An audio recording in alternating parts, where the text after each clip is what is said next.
the distributive property. In the last lesson, we learned how to multiply one term by another. In this lesson, we're going to expand upon that idea. When we have a number next to parentheses, that implies multiplication. But what if there's more than one term inside those parentheses? Well, then we're going to multiply each term individually by the term on the outside. To see some examples. If I have a 3 outside the parentheses and a 2x plus 5 inside, distributive property says I just take and I multiply the 3 by each one of these terms separately. So 3 times 2x, I would do 3 times 2 equals 6, but I keep the x. And then I say 3 times 5 is 15, and it's positive. Now 6x and 15 are not like terms. One has an x, one does not have an x, so that problem is finished.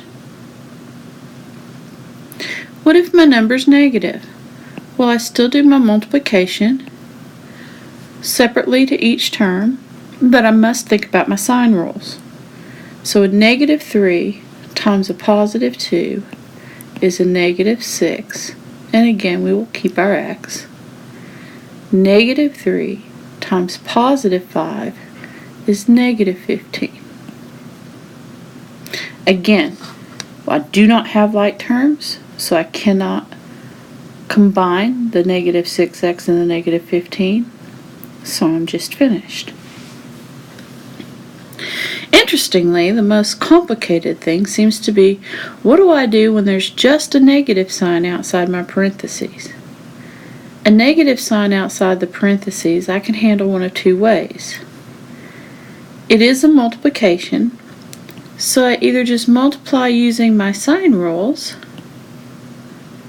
Negative times positive is negative 2x.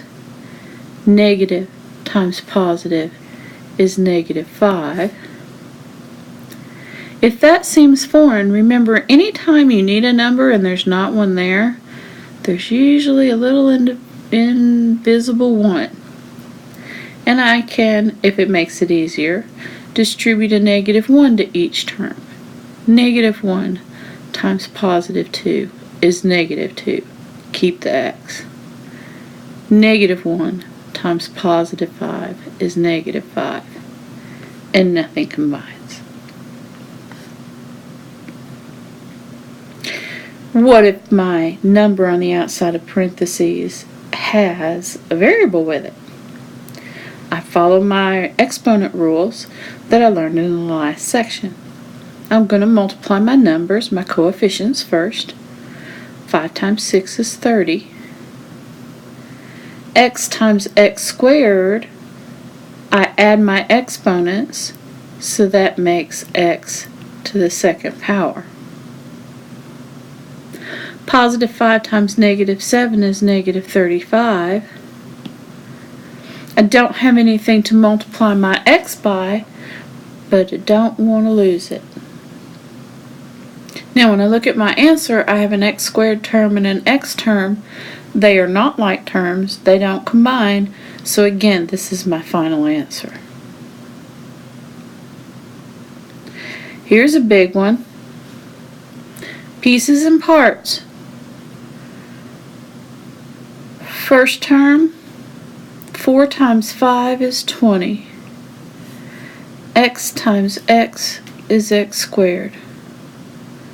Now I have a y squared that doesn't get multiplied by anything that has the same base, but it has to stay part of the term. Positive 4 times, remember, invisible 1. Positive 4 times positive 1 is positive 4. X times x is x squared.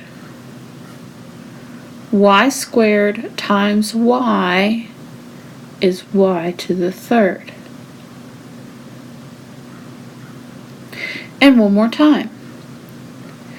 Positive 4x times negative 3 is negative 12. X times x is x squared. y squared times y squared is y to the fourth, adding the exponents. Now, as I look through my problem here, everybody's got an x squared, but I still don't have like terms because my y's all have different exponents. In one term I have y to the second, in another term I have y to the third, in my last term I have y to the fourth. If the variables and the exponents don't match exactly, I'm finished. I can't combine those.